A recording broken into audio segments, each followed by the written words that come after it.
and a little bit soft to deal with, and we ended up having to do some lime stabilization in order to stabilize those soils.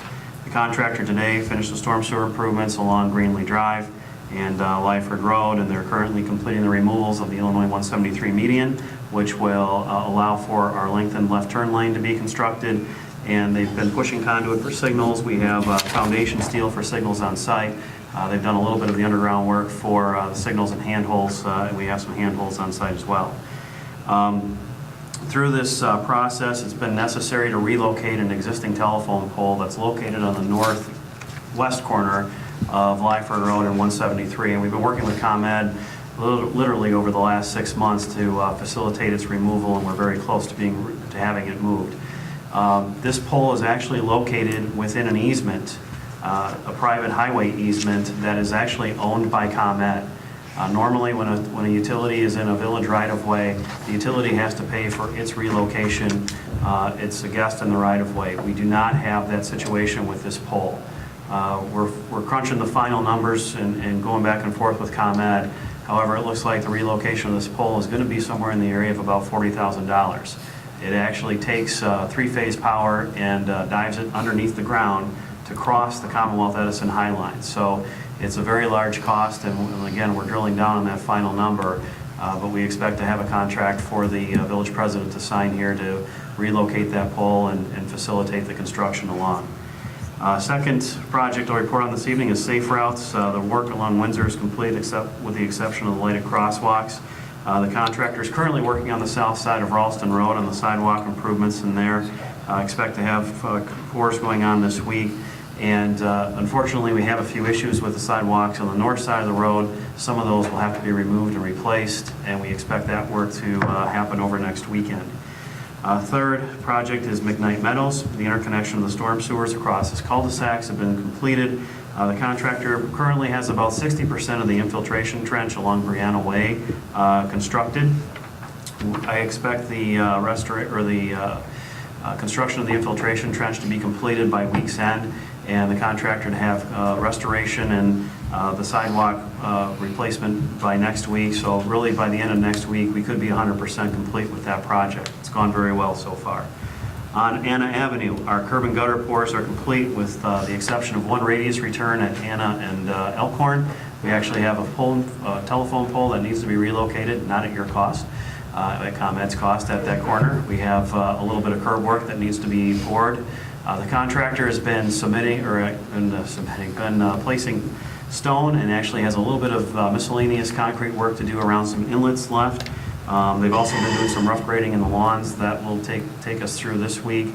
We expect ComEd to be on site to relocate the pole and by September 3rd, and we're scheduling paving for the week thereafter. Essentially in all our projects so far, we're on schedule, a little bit ahead of schedule. This is Anna Avenue will be on schedule.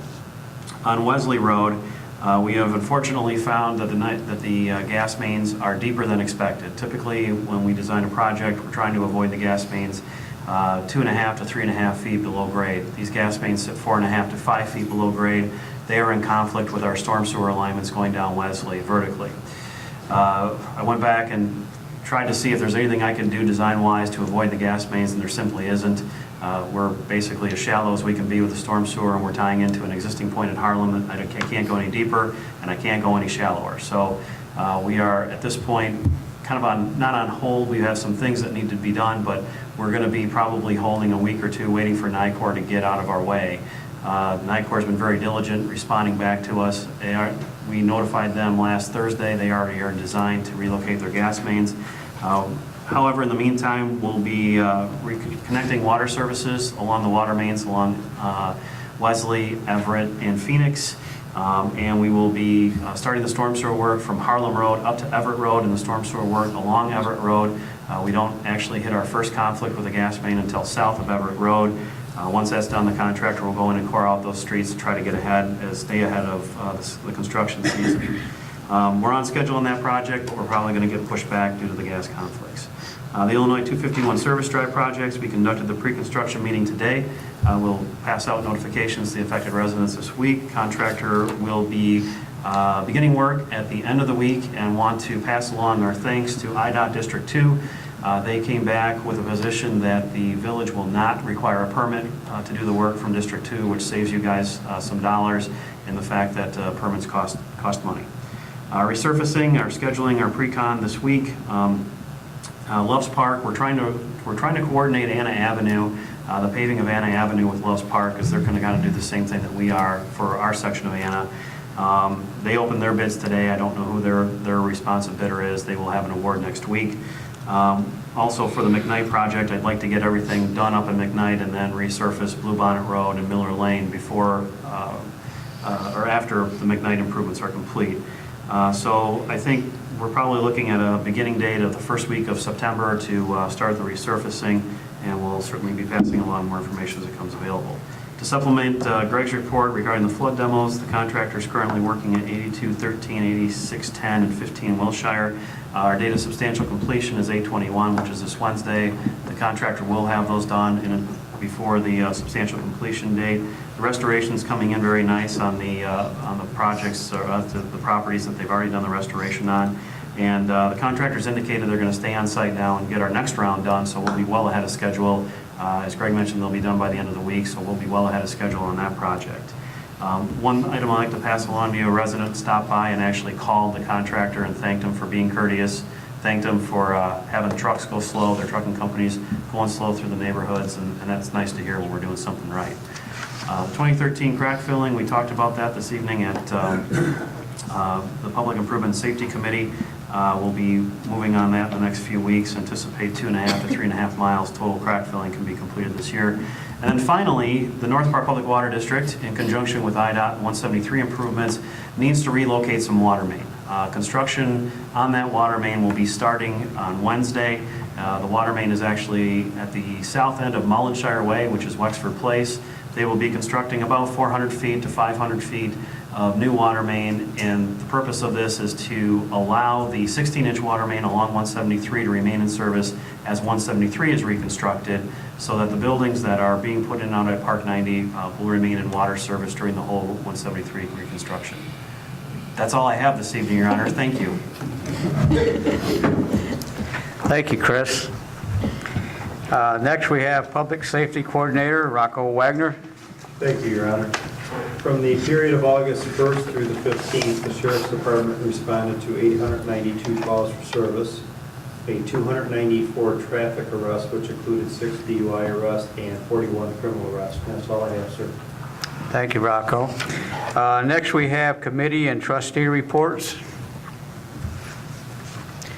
Trustee Taman.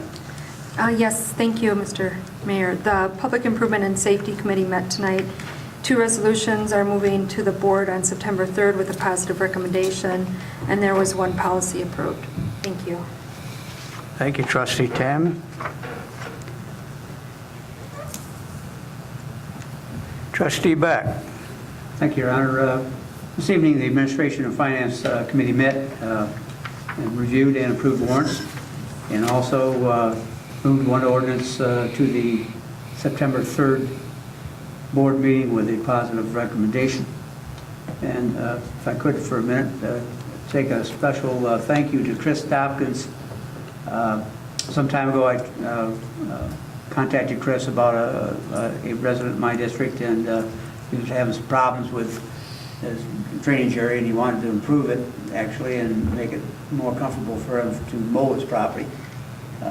Chris took time out of his busy schedule, took notes, either himself or had one of his staff members pen up some information, and I acted as sort of an intermediary with this gentleman, and he's got his work done, and he's a happy camper, and sometimes I know that he gets paid a wage from the village to do these things, but he went out of his way to help a constituent, so I want to thank him for that. Thank you, Trustee Beck. Mr. Mayor, if I could. Trustee Wilson. I'd just like to thank Mr. Anderson for the great organization for the Park 90 project. We looked like shining stars that day, and it's a great move for the village. I also like to thank Trustee Snodgrass for being there with us as well. Also, I've had a chance to be in the 9 schools in the Harlem School District so far here, about a weekend of school, and it's great to see those shining faces back in class. But also a reminder to the folks who are not going the speed limit through speed zones. I know the deputies have been trying their best to keep that at next to nothing, but there's still folks who chronically speed through those areas, so hopefully they'll slow down. That's all I have. Thank you, Trustee Wilson. Okay. Next, we have old business. First on the agenda is ordinance 42-13, amend ordinance 14-12, annual appropriation for year 2013, second reading. I'll entertain a motion to approve. So made. Second? I have a motion and a second. Could I have staff report, please? Thank you, Your Honor. This is an amendment to the fiscal year 2013 appropriation ordinance, which is needed to transfer funds between line items to align with spending that was done. This does not increase or decrease the overall budget, but it merely reallocates unused funds from one line item to another. Thank you. Thank you, Michelle. Could I have do we have any trustees discussion? I see none. We'll take roll call. Trustee Kidd. Aye. Wilson. Aye. Yo. Aye. Beck. Aye. Snodgrass. Aye. Tamman. Aye. Mayor Boland. Aye. 7 ayes and no nays. Ordinance 42-13 has been approved. Next, we have new business. Ordinance 38-13, amend Chapter 2, Article 2, Rules of Municipal Code, first reading. I'll entertain a motion to approve. So moved. Second. I have a motion and a second. Could I have staff report, please? Well, thank you, Your Honor.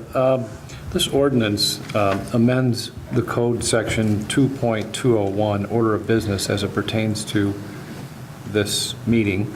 And it provides for a new item called consent agenda, where items that are routine in nature and deemed likely to pass would be placed under that and could be adopted as a group.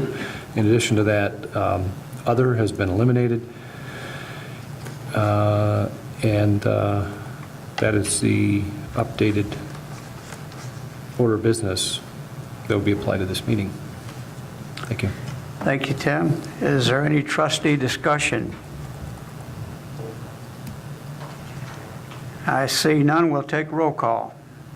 Trustee Wilson. Aye. Yo. Aye. Beck. Aye. Snodgrass. Aye. Tamman. Aye. Kidd. Aye. 6 ayes and no nays. Ordinance 38-13 has been approved for first reading. Ordinance 43-13, ComEd Purchase Agreement and Reserve of Rights, first reading. Could I have staff report, please? Take a motion. I'm sorry. I entertain a motion to approve. So made. Second. I have a motion and a second. Could I have staff report, please? To follow up on my comments under my report, this is one of our first steps in moving forward with providing some detention and the access from Perryville to the new Meyer project and Commonwealth Edison agreement. I apologize that I didn't make this statement in my report earlier. I did at the committee level. We would ask that this go for 2 readings tonight, so we would ask that a motion be made after first reading to waive the rules and bring it in for second reading. We've been in weekly conversation with Commonwealth Edison lately, but it's been a long process, and we want to keep the momentum going, and hopefully we can get this agreement signed and done. We were shooting for September 1. We're hoping for that, but if we can get it done within a few days of that, we'll be very happy. So I would request 2 readings on this tonight. If there's any questions, or if Tim has anything more. No, I have nothing. Is there any trustee discussions?